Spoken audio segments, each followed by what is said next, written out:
Buenos días amigos, bienvenidos a esta nueva edición, la tercera ya, Carlos, del Tranquera Abierta Digital. Estamos, ya lo presenté de alguna manera, al doctor Carlos Peñafort, coordinador técnico de ACREA y docente universitario. Y hoy tenemos una gran visita, una autoridad, así es. Una autoridad en el tema suelos, el doctor José Cisneros, ingeniero agrónomo, de la Cátedra de Suelos de la Universidad Nacional de Río Cuarto y director de varios proyectos relacionados con el tema. La idea es que charlemos un poquito sobre, yo recién fuera de cámara lo planteaba el doctor Peñafort, cómo ha quedado el ecosistema regional después de estos contrastes, lluvia, sequía, después volvió a llover cuando se estaban levantando la cosecha. ¿Cómo quedan los suelos en esos casos? Bueno, tenemos que diferenciar las diferentes zonas, ¿no es cierto? No es homogéneo el panorama. Tuvimos un evento de inundación los últimos 3 años con lluvias por encima de lo normal y ciclos acumulativos de lluvias intensas que provocaron fenómenos de inundación por un lado, por desbordes de ríos y fenómenos de anegamiento, que es por elevación de las napas freáticas, que afectaron no solamente a la producción, sino a los caminos, a la transitabilidad, bueno, con dos caras, ¿no es cierto? La cara de los campos que perdían productividad por estar anegados y el resto de los campos que ganaban productividad por estar por años de mucha lluvia y porque en algunos casos se beneficiaban con el efecto de la napa, ¿no? Sé que claro. En términos digamos generales, si bien la inundación fue crítica, también la productividad del resto de los campos fue muy buena, ¿no es cierto? Pero bueno, y este año que tuvimos vino la seca. Tuvimos la contracara, ¿no es cierto? Los campos que son bien drenados, digamos así, del oeste de la región, son los que más sufrieron porque no tienen otra fuente de agua que la lluvia. Los campos que estuvieron inundados, en algún sentido, aprovecharon ese estado de saturación de agua de los suelos para poder tener zonas que antes estaban inundadas. Cuando vino la seca, las áreas inundadas aportaron agua a los cultivos, pero las zonas que estuvieron despegadas de la napa, digamos así, las zonas más de loma, esas sí sufrieron una sequía como el resto de la zona, ¿no es cierto? José, en relación a esta paradoja de haber pasado de la inundación a la sequía, a ver, si nos pudieses resumir, ¿nos quedó algún aprendizaje de aquellas correntías grandes, de aquel momento complejo? Sí. Sobre todo, primero, para no tener la memoria corta, ¿no es cierto? Así que podríamos trasladar, ¿qué aprendimos que podemos trasladarlo para este momento? Si hay que hacer algo a nivel de cuenca, predio, sí. Un mismo lote, supónganse, ¿qué podríamos transmitir sobre una eso? Primera cosa que analizando las estadísticas uno ve es que los ciclos secos son mucho más frecuentes que los ciclos húmedos en la región. Analizando una estadística para un trabajo que hicimos para un consorcio de conservación de suelo que se está por formar en General Dehesa, analizando las estadísticas de esa zona, que es una zona en transición entre lo bien drenado y lo mal drenado, digamos así, veíamos que la frecuencia de etapas deficitarias de agua son mucho más grandes que las etapas de exceso de agua. Está bien, las etapas de exceso de agua son más espectaculares, claro. más impactantes. Afectan hasta las poblaciones. Claro, afectan a las poblaciones y dejan marcas que después en el tiempo perduran, como es rotura de caminos o caminos inservibles, o tener que hacer nuevos caminos, u obras que se rompen y que cuestan mucho dinero de arreglar, ¿no es cierto? Entonces, una primera cosa es que tenemos que preparar los campos más para la sequía que para las etapas de inundación, porque en un análisis histórico siempre la frecuencia de ciclos secos es mucho mayor que la frecuencia de ciclos húmedos, ¿no es cierto? Muy buen mensaje, ¿no? Claro, ¿y esto qué es lo que es? ¿Qué significaría prepararnos para eso? Bueno, prepararnos para la sequía significa que tenemos que ordenar los territorios en diferentes escalas, ¿no es cierto? cosas a nivel de predio, por ejemplo, las técnicas de rotación de los cultivos. Hay que poner mucho más énfasis en eso.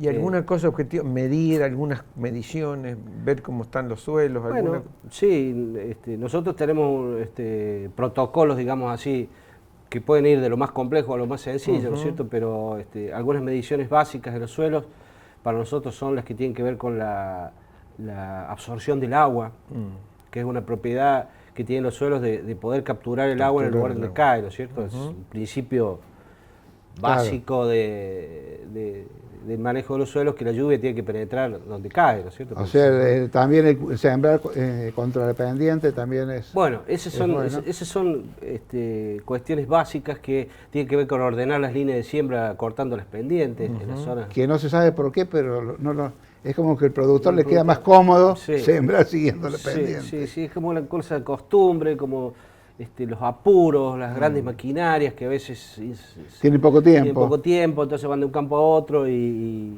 bueno, cosas muy sencillas de medir, como es la infiltración del agua en el suelo, o algunas variables biológicas, como es la materia orgánica del suelo, o alguna variable muy macro que uno la puede medir muy fácilmente, como es la cobertura del suelo, y cómo esa cobertura va variando a través de las rotaciones. En eso ayudan los cultivos de cobertura, ¿no? Por supuesto. O los de servicio, mejor todavía. Por supuesto, eso es una técnica muy interesante, que ha entrado fuerte, y es una técnica biológica que además mejora, digamos, la ecuación de consumo de agroquímicos en los campos, ¿no es cierto? Importante, claro que sí. Seguro.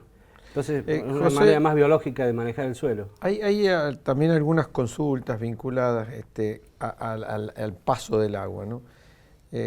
¿Cómo queda un suelo que ha tenido agua, suponiendo 3 o 4 meses, que se secó y que ahora empieza a parecer como superficie que había pastura o que había cultivos y que por el efecto de la inundación, recién después de año y medio, 2, está un productor frente a esa situación? Bueno, suelos que tienen sal, bueno, en fin, ¿cómo es posible volver a un uso lógico de ese suelo? ¿Queda con limitantes? ¿Queda dañado? ¿Alguna precaución? Lo que pasa es que en los últimos años, además de acumulaciones, digamos, pequeñas acumulaciones que no nos dimos cuenta de que la napa iba subiendo, se produjo un salto en donde un nuevo estado, digamos, de situación de los campos con napas más altas. Es decir, que vamos a tener que convivir, a pesar de estos ciclos de seca, en los campos que llegaron a tener las napas por encima de 2 metros, vamos a tener que convivir, no sabemos por cuánto tiempo, pero ese fenómeno de las napas altas ha venido para quedarse. Es decir, lo que pasa es que la diferencia de tener un metro de diferencia de napa hace que un campo sea agrícola o tenga que ir a pastos, ¿no es cierto? Ustedes tienen una red de featímetros para medir eso, ¿no? Nosotros tenemos un sistema que permite, con cierta aproximación, plantear cuál es el escenario de oscilación de la napa en un periodo corto, digamos 6 meses, 9 meses, porque nunca los pronósticos climáticos son lo suficientemente rápidos ni certeros en el mediano plazo. Los pronósticos a 10 días, a 15 días, pero los pronósticos a 6 meses son bastante inciertos, ¿no es cierto? Entonces, ¿qué tuvimos? Fenómenos de, por ejemplo, salinización de suelos de categoría 1, por decir. Suelos muy buenos, suelos de los mejores de la provincia, la serie Marco Juárez, o algunas series emblemáticas que eran los suelos clase 1, los mejores. ¿Y salinización qué significaría, digámoslo así? Salinización ocurre cuando la napa freática se eleva más o menos por encima del metro, o está alrededor de 1 metro de profundidad. En esas condiciones el suelo funciona como un secante, entonces el agua de la napa puede llegar a la superficie y a pesar de no ser muy salina, puede llegar a salinizar la superficie. Después hay otro fenómeno que es la sodificación del suelo, cuando el suelo se impregna de un ion que es el sodio, que provoca un desequilibrio de toda la parte de estructuración del suelo. El suelo se vuelve más ¿cómo decirlo? Pierde su estructura, ¿no es cierto? Entonces se vuelve más frágil, se plancha más fácil. Eso es por efecto del sodio, que las sales se van rápido, de un año para otro las sales se eliminan. Pero sacar el sodio es más difícil. Sacar el sodio entonces, es más difícil. ante esa situación, ¿qué expectativa puede tener alguien que haya pasado por esa...? Lo que nosotros planteamos es que eso requiere un conocimiento bastante detallado del campo. Es decir, preocuparse por mirar el campo, por medir algunas cosas. Otra de las variables a medir en ese tipo de campo es el nivel de la freática, para tener todos los años, en 2 o 3 mediciones anuales, poder tener el panorama de cómo va a ser, cómo va a estar de problemático mirar el año. Pluviómetro, sino también mirar Claro, uno está acostumbrado a mirar el pluviómetro, esos campos hay que mirar el freatímetro también. Exacto. José, la última cortita y tipo institucional. Sí. Desde los productores surgió hace unos años de algunas sociedades rurales de la zona la inquietud por los entes de conservación de suelos, que afortunadamente los tomó la provincia, y yo sé que vos estás trabajando fuertemente con el de nuestro departamento. ¿Cómo ves, cómo va ese proceso? Bueno, eso va muy bien. El Consejo Regional de Conservaciones de Río Cuarto, que nos reunimos todos los meses en el INTA, donde participa la Rural, ACREA, técnicos privados, el INTA, la Universidad, Federación Agraria. ¿Surgen pautas de trabajo? Sí, surgen iniciativas, vienen iniciativas de productores que se canalizan. Nosotros somos como una vía de conducción a las autoridades.